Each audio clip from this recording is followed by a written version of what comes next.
ایمان والوں کو سمجھا کر مسجد محل میں لے آؤ، یہاں لا کر اللہ کا فریضہ ادا کرواؤ، یہاں لا کر اللہ کا فریضہ ادا کرواؤ۔ دیکھو کتنے اللہ کے بندے ایسے ہیں جو نماز چھوڑے ہوئے ہیں۔ نماز کا چھوڑنا کفر ہے، نماز کا چھوڑنا کفر ہے۔ یہ تو ممکن ہے کہ کافر نماز پڑھ لے، یہ ممکن نہیں ہے کہ مسلمان نماز چھوڑ دے۔ یہ تو پایا گیا ہے۔ واقع بن اسقر رضی اللہ تعالیٰ عنہ اسلام قبول کرنے سے پہلے ہی آ کر نماز میں شریک ہو گئے، نماز آپ کے ساتھ پڑھی، اسلام بعد میں قبول کیا۔ میرے دوستو عزیزو، یہ تو ہو سکتا ہے کہ غیر مسلم اپنے آپ کو تنہا محسوس کر کے مسلمانوں کے ساتھ نماز میں شریک ہو جائے۔ خود ہمارے ساتھ یہ واقعہ پیش آیا، ایک رپورٹر نماز پڑھ رہے تھے، ایک غیر مسلم بیٹھا ہوا تھا، پہلے دیکھتا رہا، پھر آ کر نماز میں شریک ہو گیا۔ میں نے پوچھا نماز کے بعد تم نے کیا کیا ہے؟ کہنے لگا آپ کے ساتھ جو آپ کر رہے تھے میں نے بھی کر دیا۔ نام پوچھا تو غیر مسلم۔ میں نے کیوں پڑھی نماز؟ یہ مجھے اچھا نہیں لگا آپ سے نماز پڑھ رہے میں اکیلا بیٹھا۔ تو میں عرض کر رہا ہوں یہ تو ہو سکتا ہے کہ غیر مسلم نماز پڑھ لے، لیکن یہ ممکن نہیں ہے کہ مسلمان نماز چھوڑ دے۔ عثمان رضی اللہ عنہ میں نیزہ مارا گیا، اور نیزہ ایسا مارا گیا کہ زخم معدے تک پہنچ گیا، دودھ پلایا گیا تو دودھ زخم سے باہر آ گیا۔ عمر رضی اللہ عنہ بے ہوش تھے، لوگوں نے بہت کوشش کی ہوش میں لانے کی، ہوش نہیں آیا۔ اطباء مایوس ہو گئے عمر کی حیات سے، یہ بچنا مشکل ہے۔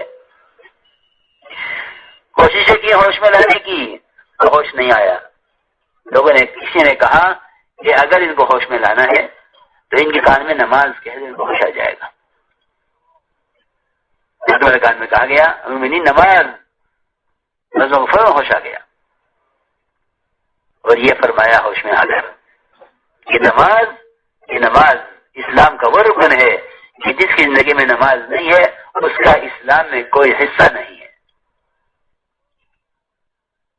اس کے اسلام میں کوئی حصہ نہیں ہے۔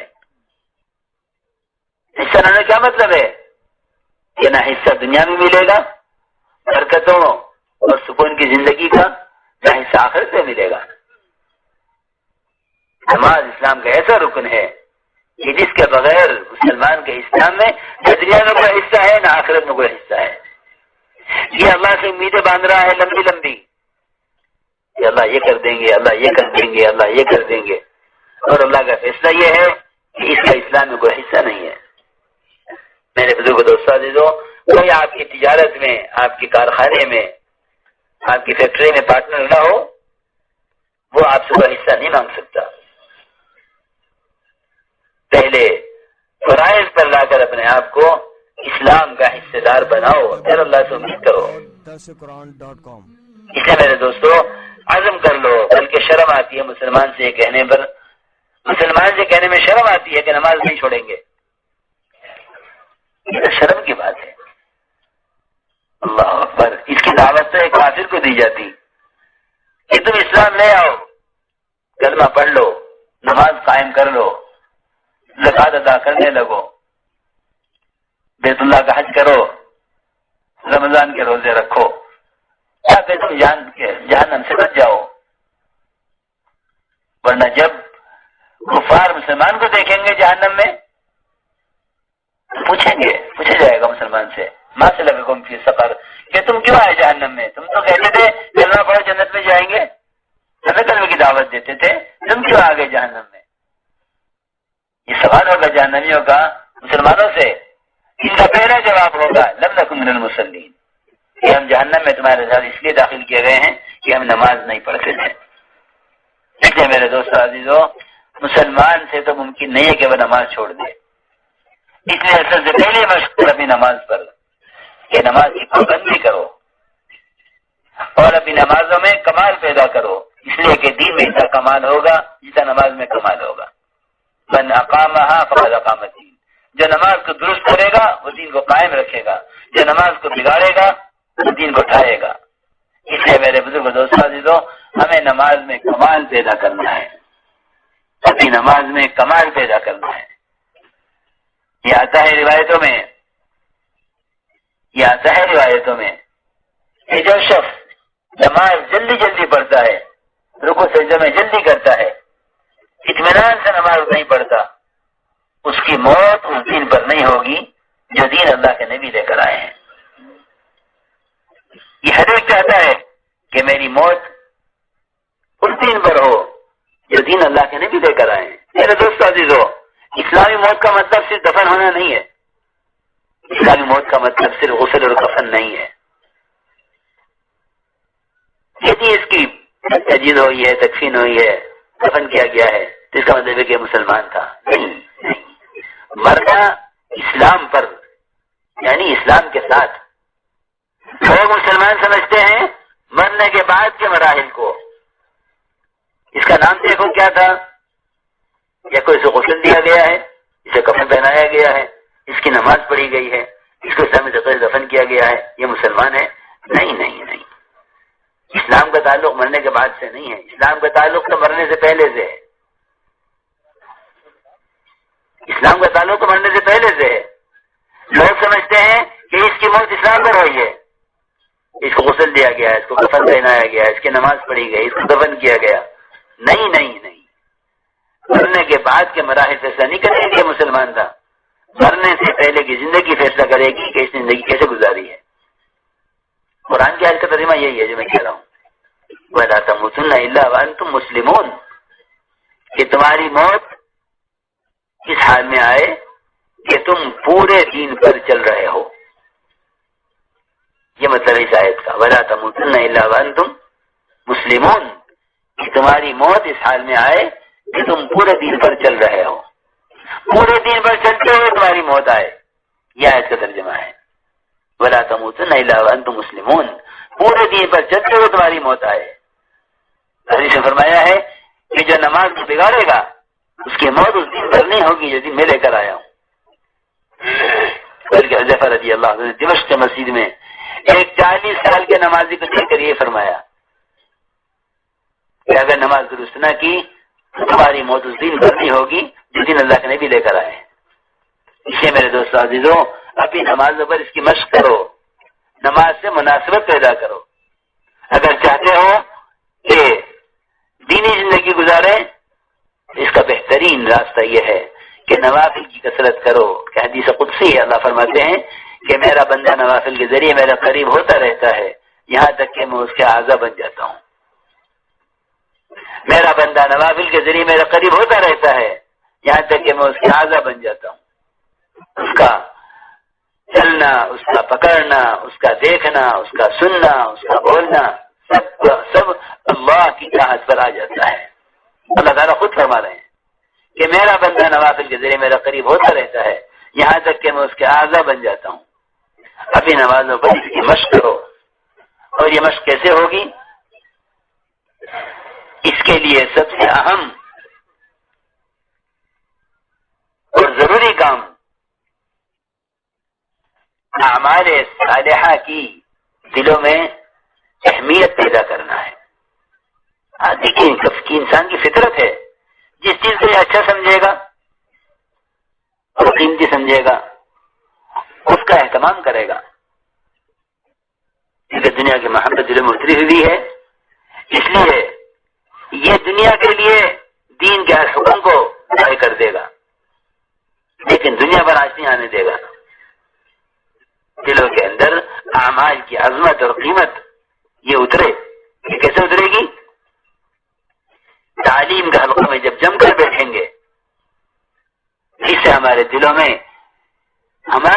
اس سے دین کی عظمت پیدا ہوگی، اعمال کی قیمت دلوں میں اترے گی. اللہ رب العزت نے اس عمل پر کیا دینے کا وعدہ کیا ہے؟ ابھی تو معلوم ہے، حکومت کی اسکیمیں معلوم ہیں، اللہ تعالیٰ کی طرف سے جو وعدے ہیں معلوم نہیں ہیں. حکومت کے جھوٹے وعدے تو معلوم ہیں، اللہ کے سچے وعدوں کا دلوں میں کوئی یقین نہیں ہے، کوئی یقین نہیں ہے. سچ کہنا اسے نہیں کہتے کہ آدمی زبان سے کہے ہاں یہ بات سچ ہے. سچ کہنا اسے نہیں کہتے کہ آدمی دل سے بھی کہہ دے اور واقعی حقیقت میں یہ کہے کہ اللہ کی بات سچی ہے. اس تصدیق کا بھی کوئی اعتبار نہیں ہے.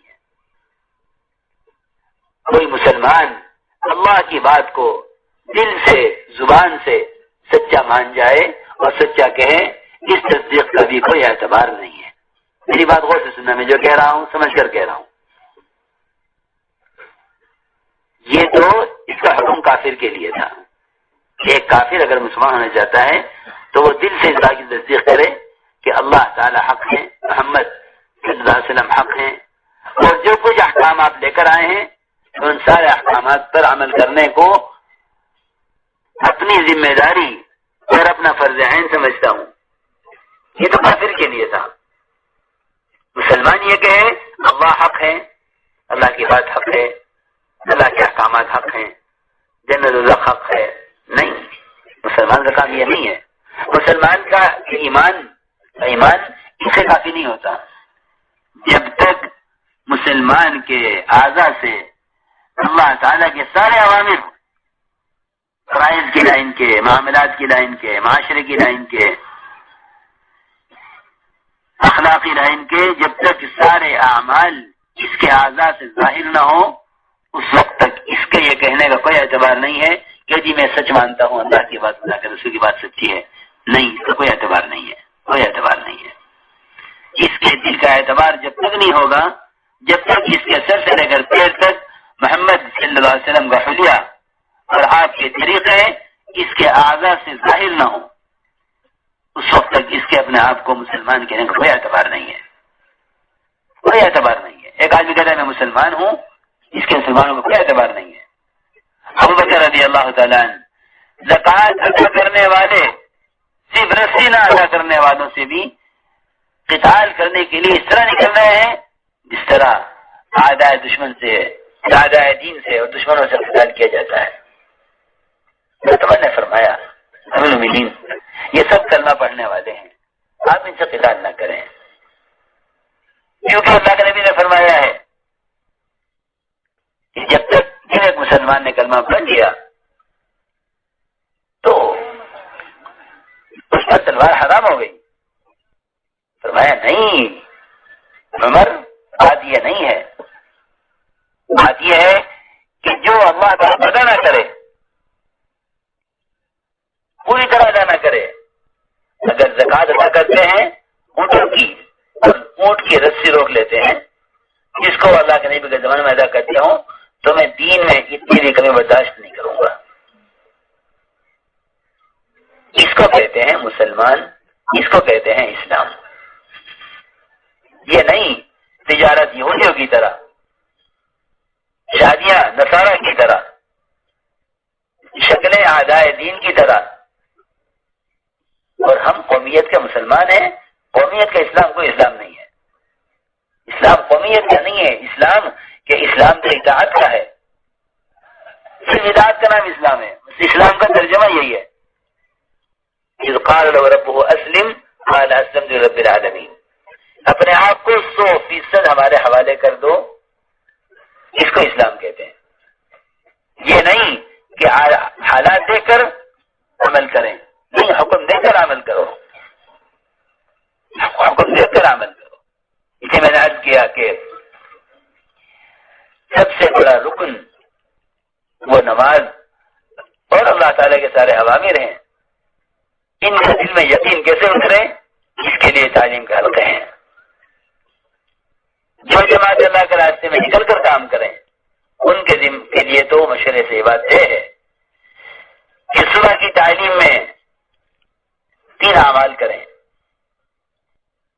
صبح کی تعلیم میں 3 اعمال کریں۔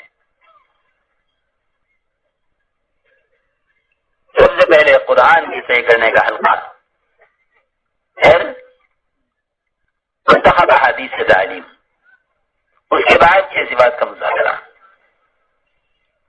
وہ زور کے بعد تعلیم کریں، اس تعلیم میں فضائل اعمال مع فضائل صدقات، جتنی بھی اور تعلیم کی کتابیں ہیں وہ زور بعد پڑھیں، اور اس میں بقیہ وقت میں آپس میں سیکھنا سکھلانا کریں۔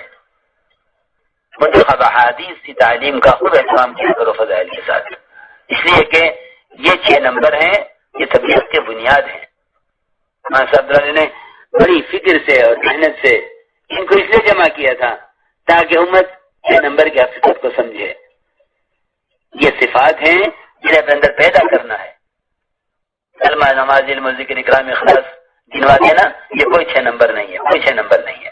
یہ تو صفات ہیں جنہیں احادیث کی روشنی بیان کر کے اپنے اندر ان صفات کو پیدا کرنا ہے کہ میرے اندر ایمان کی حقیقت ہے یا نہیں، عبادات کی حقیقت ہے یا نہیں، اللہ مجھ سے کیا چاہتے ہیں اور اللہ کا اس پر کیا وعدہ ہے، یہ مسائل اور فضائل کا علم کا یقین میرے دل میں ہے یا نہیں، اپنی زندگی کو اس کے مطابق گزارنا، یہ صفات ہیں۔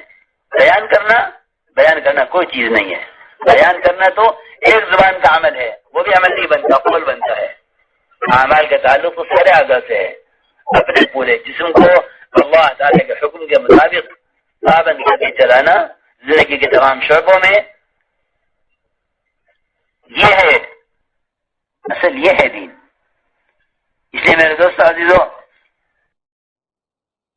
مزید بیانات کے لیے www.dawabblogspot.com اللہ تعالی کے حکم کے مطابق پابند کر کے چلانا زندگی کے تمام شعبوں میں، یہ ہے اصل، یہ ہے دین۔ اس لیے میرے دوست عزیزوں، تعلیم کا خوب اہتمام کرو، تعلیم کے حلقوں میں جم کر بیٹھا کرو۔ گھروں میں چاہیے مستورات کو بھی کہ عورتیں بھی گھر کے اندر ان اعمال کا اہتمام کیا کریں، اپنی عورتوں کو جا کے بتانا کہ گھروں میں اہتمام کریں اس کا۔ سب سے پہلا عمل یہ ہے مستورات کے ذمہ کہ قرآن درست کریں۔ مرد ایک آیت قرآن کی سن کر جائے مسجد سے، وہ جا کر گھر میں عورتوں کو سنائے، وہ سکھلائے۔ سب سے پہلا کام ہے گھر کے اندر مستورات قرآن کو صحیح کرنے کی کوشش کریں، حلقہ لگائیں اور ایک ایک عورت کا قرآن درست کرایا جائے۔ جس کو صحیح پڑھنا آتا ہے وہ گھر کی بچیوں کو قرآن ٹھیک کرائے۔ اتنا قرآن صحیح کرنا فرض عین ہے ہر مرد عورت کے ذمہ، جس سے نماز درست ہو جائے۔ اتنا قرآن ٹھیک کرنا ہر مرد عورت کے ذمہ فرض عین ہے۔ اس کے بعد تعلیم ہو۔ میں نے عرض کر دیا، ایک دن فضائل اعمال، مع فضائل صدقات، اور دوسرے دن منتخب احادیث، یہ اپنے مقام پر رہ کر۔ اور تیسرا کام یہ ہے کہ پھر 6 نمبر کا مذاکرہ ہو۔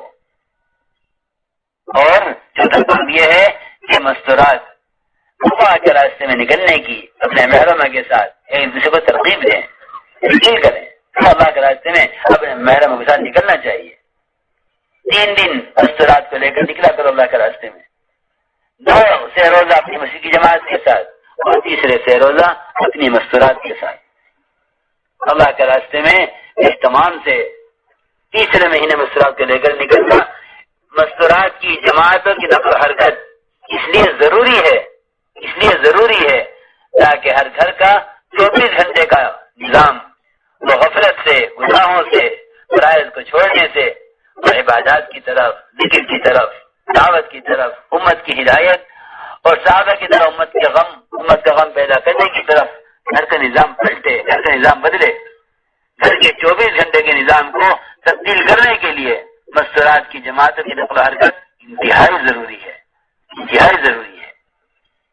اس لیے میں نے عرض کیا کہ ایک کام یہ ہے کہ اللہ کے راستے میں نکلنے کی اپنی مستورات کو ترغیب دو، اور نکلو۔ بے شک جو شرائط مستورات کے نکلنے کی ہیں ان شرائط کی پوری پابندی کرو، اور اپنے یہاں کے ذمہ داروں کے مشورے سے جماعت بنا کر جنہیں لگ چکا ہے تو بیرون کے لیے، جنہیں نہیں لگا ہے تو اندرون کے لیے، عشرہ نہیں لگا ہے تو عشرے 15 دن کے لیے، 6 روزہ نہیں لگے ہیں تو 6 روزہ کے لیے روزانہ مستورات گھروں میں تشکیل کیا کریں مستورات کی۔ اس طرح ہمیں اپنے گھروں کے اندر وہ فکر پیدا کرنی ہے جو صحابیات کے دلوں میں تھی، اپنی مستورات کو صحابیات کے، صحابہ کرام کی بیویوں کے مزاج پر تیار کرنا ہے۔ یہ نہ ہو کہ یہ محض مردوں کی خواہش پورا کرنے کے لیے رہ جائیں، نہیں، بلکہ مردوں کی طرح عورتوں کے دلوں میں بھی سارے عالم ہدایت کے پھیلنے کا فکر ہو، اور امت کے کو جہنم سے بچانے کا فکر اور غم ہو۔ یہ ہمارا روزانہ کا کام ہے. اس کے بعد اگلے دن کے لیے مشورہ کریں کہ کل تعلیم کون کرائے گی، کل قرآن کون درست کرائے گی، کل کتاب کون پڑھے گی، کل 6 سبق مذاکرہ کون کرائے گی. یہ اعمال مشورے سے طے کیے جائیں. اس طرح روزانہ گھر کے اندر یہ اعمال. اور مسجد کو میں نے عرض کر دیا ہے کہ ملاقاتوں کے دوران مسجد کو عمل سے خالی نہ چھوڑنا، بلکہ دعوت دے کر ہر ایمان والے کو مسجد کے ماحول میں آنے پر آمادہ کریں گے انشاءاللہ. میرے دوستو بزرگ عزیزو، یہ ہیں اللہ تعالی کے حقوق. لیکن ایمان کا وہ حصہ جو اللہ کے بندوں سے متعلق ہے، وہ تو ایمان کا بڑا حصہ ہے. وہ تو ایمان کا بڑا حصہ ہے. دیکھو 4 لائن کے احکام ہیں: عبادات، معاملات، معاشرہ اور اخلاق. 4 لائن کے احکام ہیں. 4 لائنوں میں سے 3 لائنیں بندوں سے متعلق ہیں، 1 لائن صرف اللہ سے متعلق ہے. 1 لائن صرف اللہ سے متعلق، 3 لائنیں بندوں سے متعلق ہیں: معاملات، اخلاق اور معاشرہ. سارا اسلام یہی ہے. جو اللہ سے متعلق ہے وہ تو اسلام کی بنیاد ہے، لیکن جو بندوں سے متعلق ہے مخلوق سے، وہ اسلام کی عمارت ہے. عمارت کے بغیر بنیاد کافی نہیں ہوتی، اور بنیاد کے بغیر عمارت قائم نہیں ہوتی. اسلام کی بنیاد 5 چیزیں ہیں. اسلام کی بنیاد 5 چیزیں ہیں جس پر اسلام قائم ہے. وہ 5 بنیادیں، وہ فرائض ہیں. لیکن معاملات، اخلاق اور معاشرہ یہ بہت اہم چیز ہے. اس کے بغیر کوئی مسلمان اسلام پیش کر نہیں سکتا.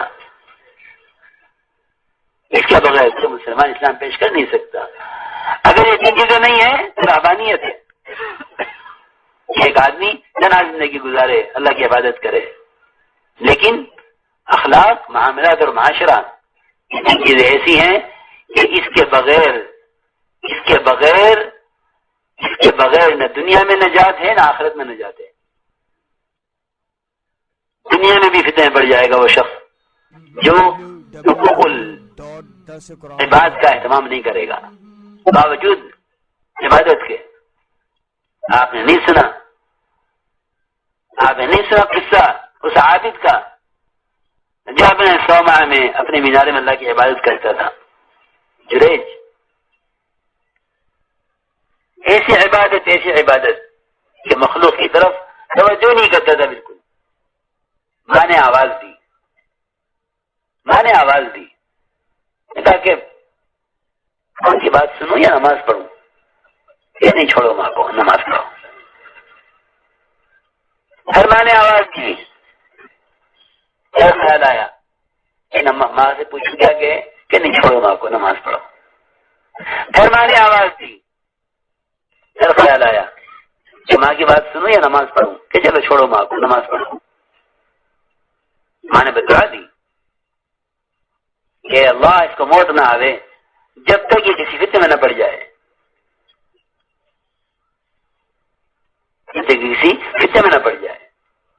ایک زانیہ عورت نے بچہ جنا اور جریج پر تہمت لگا دی.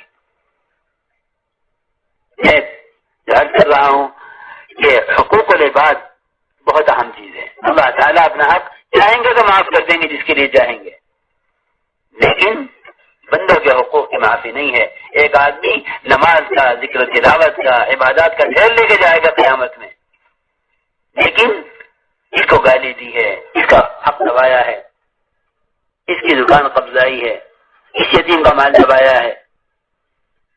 اللہ تعالیٰ حق والوں کو اس کی ساری نیکیاں دیں گے اور حق والے گناہ اس کے اوپر ڈالیں گے، اور اس عابد کو اللہ تعالیٰ جہنم میں ڈال دیں گے.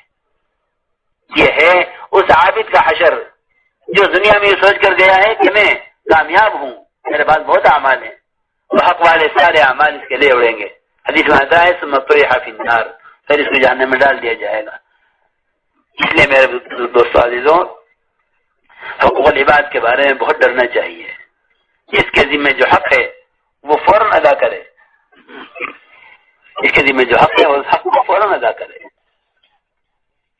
اسی طرح میرے دوست عزیزو ہمیں یہ سارے کام محض اللہ کی رضا کے لیے کرنے ہیں، محض اللہ کی رضا کے لیے کرنے ہیں، کیونکہ جو عمل بھی اللہ کے غیر کے لیے ہوگا وہ عمل جہنم میں لے جائے گا۔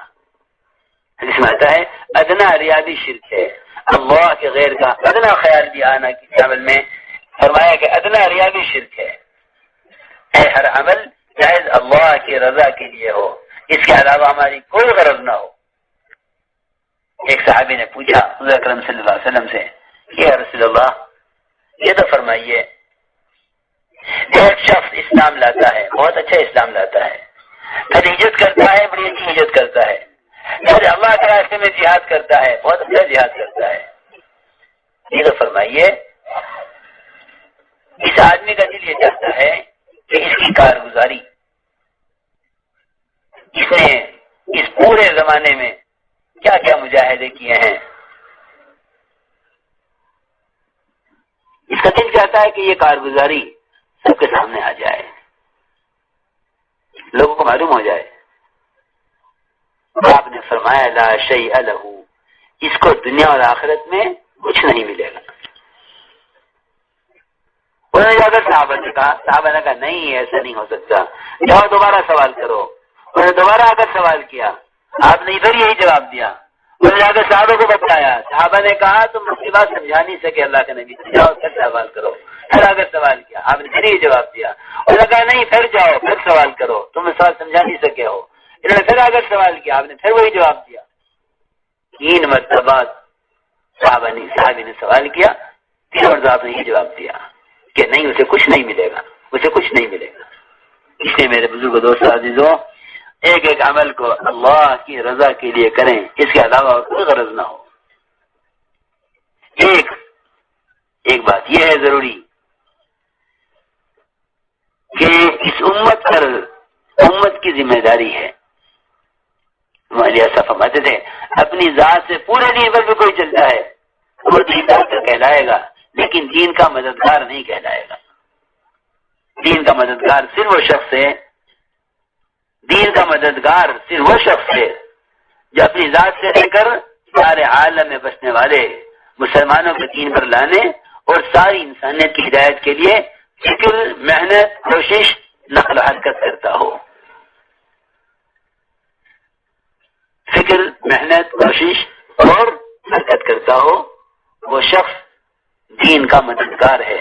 ورنہ اپنی ذات سے جو شخص پورے دین پر چل رہا ہے، نماز بھی پڑھتا ہے، روزہ بھی رکھتا ہے، حج بھی کرتا ہے، زکات بھی دیتا ہے، صدقات بھی کرتا ہے، سچ بھی بولتا ہے، تلاوت بھی کرتا ہے، سارے اعمال صالحہ کر رہا ہے، کوئی گناہ نہیں کرتا، نہ چھوٹا نہ بڑا، یہ شخص بھی دین کا مددگار نہیں ہے۔ یہ شخص دین کا مددگار نہیں ہے، دیندار تو ہے۔ مہلیہ کا ملفوظ ہے، چھپا ہوا ہے ملفوظات میں، مہلیہ کے ملفوظات پڑھا کر اہتمام سے، تاکہ کام کی اہمیت اور پھرنے کی اہمیت معلوم ہو، اس سے پھرنا کتنا اہم ہے۔ یہ فرمایا کہ یہ دیندار تو ہے لیکن دین کا مددگار نہیں ہے۔ امت کی مدد کیوں نہیں ہے؟ کہ امت کی مدد اس لیے نہیں ہے کہ اللہ تعالیٰ نے اس امت کی مدد کا وعدہ اپنے دین کی مدد پر رکھا ہے۔ اللہ نے صاف فرما دیا قرآن میں ان تنصروا اللہ ینصرکم، ہم تمہاری مدد تمہاری نصرت کریں گے اس شرط پر کہ تم ہمارے دین کی مدد کرو۔ اور ینصرن اللہ من ینصرہ، اللہ تعالیٰ تاکید سے فرما رہے ہیں کہ ہم صرف ان کی مدد کریں گے، ہم صرف ان کی مدد کریں گے جو ہمارے دین کے مددگار ہوں گے۔ اس لیے یہ بات نہ رہے ذہن میں کہ میں تو پورے دین پر چل رہا ہوں، مجھے کیا ضرورت ہے تبلیغ کی؟ نہیں، پورے دین پر چلنا ذمہ داری نہیں ہے، پورے دین پر چلنا تو انفرادی ذمہ داری ہے۔ امت کو پورے دین پر لانا اجتماعی ذمہ داری ہے۔ اجتماعی ذمہ داری کے ساتھ اللہ کی نصرت ہے۔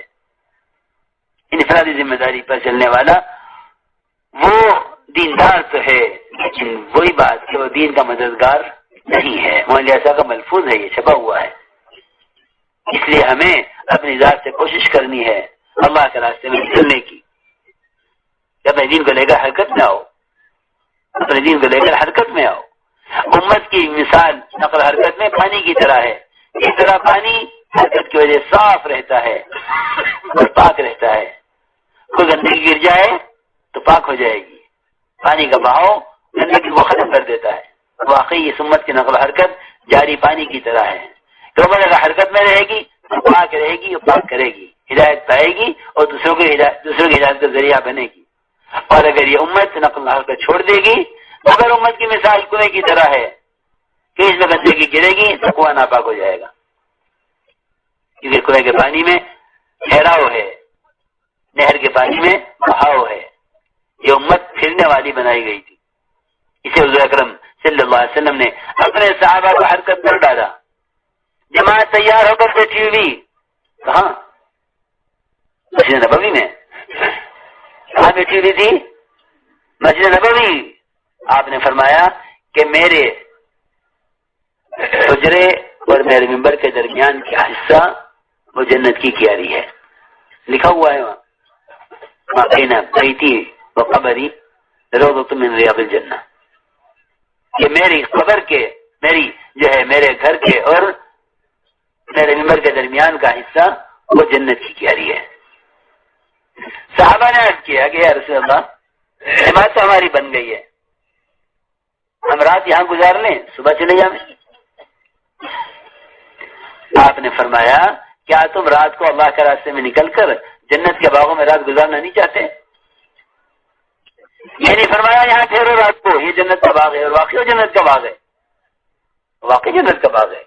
صحیح حدیث ہے کہ میرے گھر اور ممبر کے درمیان کا حصہ جنت کی کیاری ہے. فرمایا نہیں، یہ نہیں فرمایا کہ یہاں ٹھہر جاؤ رات یہاں گزار لو جنت کی کیاری میں، بلکہ فرمایا کیا تم ابھی اللہ کے راستے میں نکل کر جنت کے باغوں میں رات گزارنا نہیں چاہتے؟